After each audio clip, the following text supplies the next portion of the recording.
Welcome to home cooking stall. பச்சை பயிர் வடை செய்ய போகிறோம். வாங்க எப்படி செய்யுதுன்னு பார்க்கலாம். 4 கிலோ பச்சை பயிர் ஊற வச்சுக்கலாம். 3 மணி நேரம் நல்லா ஊறட்டும். 3 மணி நேரம் ஊறிடுச்சு. இப்போ ஜாரில் போட்டு அரைச்சிக்கலாம்.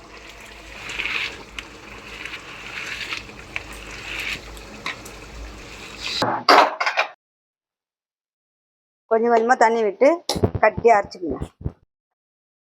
இதுமாரி குறைப்பாக அரைச்சிக்கோங்க. 4 கிலோ பச்சை பயிருக்கு ஒரு 3 டீஸ்பூன் அரிசி மாவு தெளிச்சிக்கலாம்.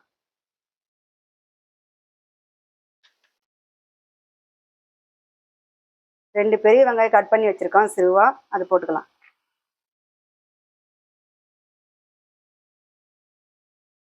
நாலு பல்லு பூண்டு தட்டி வச்சுருக்கேன், அதை போட்டுக்கலாம். பச்சை மிளகாய் 3 பச்சை மிளகாய் கட் பண்ணி வச்சுருக்கோம் சிறுவா, அதை போட்டுக்கலாம். கறிவேப்பிலை சிறுவா கட் பண்ணி வச்சுருக்க தேவையான அளவுக்கு அதை போட்டுக்கலாம். தேவையான அளவுக்கு உப்பு போட்டுக்கலாம். ஒரு 1/2 டீஸ்பூன் பெருஞ்சீரகம் போட்டுக்கலாம். எல்லா மசாலாவும் மிக்ஸ் பண்ணிக்கலாம். கேஸ் ஆட் பண்ணி கடாயை வச்சுக்கலாம். கடாய் சூடாகிடுச்சு. இப்போ ஆயில் ஊற்றிக்கலாம்.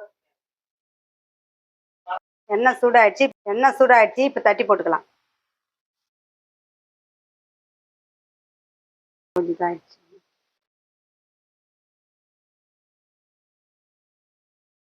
அஞ்சு நிமிஷம் வெந்துடுச்சு. இப்போ எடுத்துக்கலாம். பச்சை பயிர் வடை சூப்பராக ரெடி ஆகிடுச்சு. நீங்களும் உங்கள் வீட்டில் ட்ரை பண்ணி பாருங்கள். எப்படி இருக்குதுன்னு கமெண்ட்டில் சொல்லுங்கள். பாய். லைக் பண்ணுங்கள், கமெண்ட் பண்ணுங்கள், ஷேர் பண்ணுங்கள்.